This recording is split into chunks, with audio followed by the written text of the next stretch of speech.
Hey guys, how's it going? So what am I working on now? Well, I have this Ford Expedition, and I'm not quite sure the year of it. It is a 2011 with a 543 valve. Uh, not not the best motor in the world. It's weird because either they don't last worth of anything, or you get 300,000 miles out of them with no issue. This one's got 200 and something thousand on it. And she said that it started making like a knocking type noise or a rough type noise, and her AC went out. Not at the same time though. Okay. And she says now she hears a clinking noise. I gave it a quick look already. Let me show you what I found. So we're going to start this up.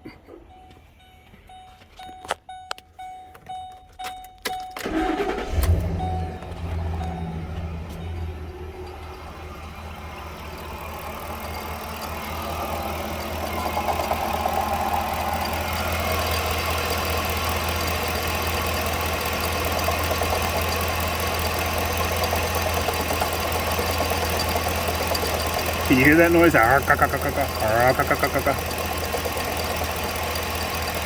Alright, that's one noise. The next noise for the AC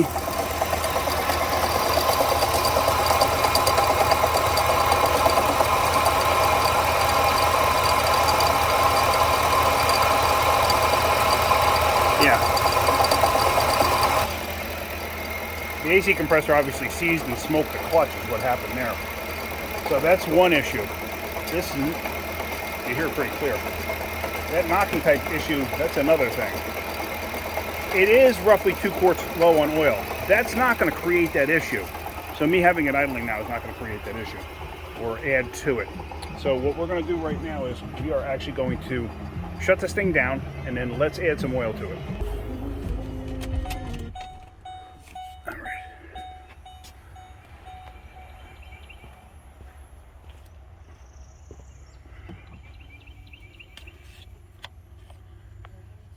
Now it is due for an oil change as well, but we want to see if this is going to change anything.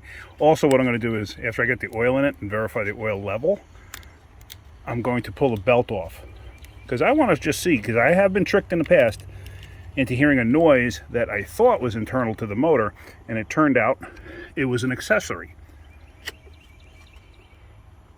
And that'll lead me to another story that I could tell you. Hold on a second, let me get this off of here.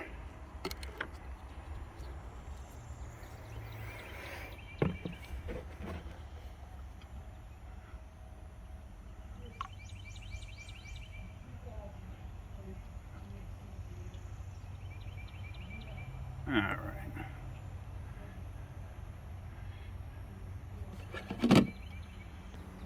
So the story I want to tell you is when I worked at the dealership, there was a sale going on where it was, drive it in, tow it in, whatever. It doesn't have to run. We'll give you $2,500 for your trade-in no matter what it is. So they had that sale going on. I didn't pay too much attention to it. About a week later, I happened to notice there was a white Cherokee, I guess they're the XJs, sitting out front with no plates on it. So I'm like, okay, it looked pretty clean. It was a white one. It was like kind of a bare bones one, but that's okay. I didn't think too much of it. Like another week later, it was still there. Hang on. All right, I'm actually just going to move this truck to the other side of the shop. Be closer to my toolbox. It'll help me out. I just added the oil to it. I verified the level, but now we'll listen to it when I'm on the other side. So it's still making a noise. I kind of knew it would. I just wanted to verify, but now I'm going to pull the belt off. So back to the Cherokee story. So about a week later, I realized, you know what? Hello. It was still sitting there. So I'm like, all right. So then I asked up front, I asked the sales department, I said, what's the story with that Cherokee? And they said, oh, it got towed in, needs an engine. So I'm like, really? Because I would have bought it, needing an engine. I had no problem with that. So I was like, well, what do you got to get for it? They said, well, the junk guy said he'll give us $200 for it. But if you want to buy it, give us $200 for it. You can have it. Okay. So I went out there and I looked at it. And I went back and I said, let me fill out all the paperwork right now. So they're like, okay. So I paid for it, filled out all the paperwork, made it mine. Went back to my toolbox, got a pair of cutting pliers, went back to the car. I cut the serpentine belt, started right up, drove it to the back of the building. The alternator had seized up. He turned the key and it was just going clunk, clunk, clunk. The guy had it at another shop, and the other shop condemned the motor.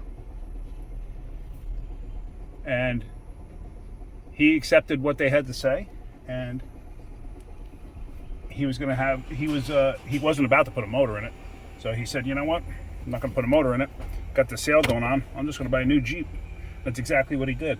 So the car was going to get junked. I bought it for $200. I put an alternator on it, gave the car to my father. My father drove it for, I don't know, quite a number of years. But yeah, I just thought that was interesting. You never know. All right, let's pull the belt off this thing and see if it changes anything. So back underneath the hood, all I'm going to do is I'm going to loosen up on the tensioner down there and pop the belt off. I'm going to still leave it in place kind of, but I'm just going to pop it off so it doesn't spin with anything. I can't show you that at the same time because I don't have 3 hands. So let me get the belt off so it's slack, and then we'll see. And there we go, the belt is slack. So let's start this thing up. I'm pretty confident it's going to make noise, but I just want to eliminate that as a possibility. Like I said, I have been fooled in the past.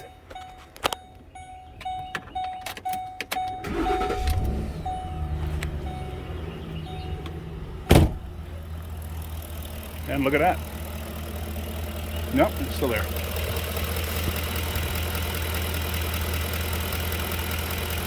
Maybe it's not there.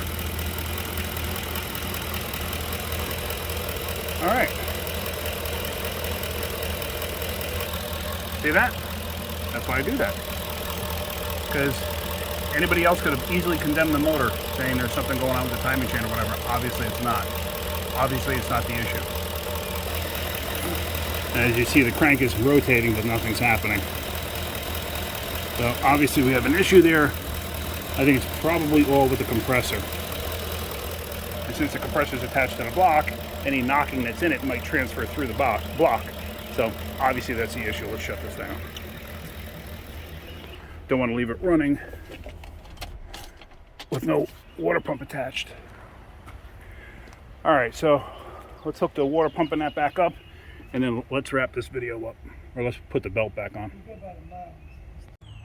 And there we go, belt is back in place. So let's start this thing up, and this thing should make the noise again.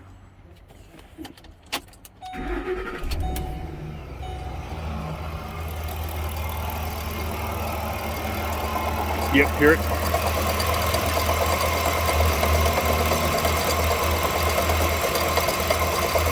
Okay.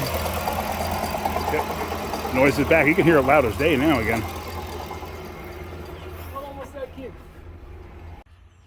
All right, so basically my point behind this whole thing is you never know. Don't just assume. Because, you know, I got that Jeep, you know, from the dealership.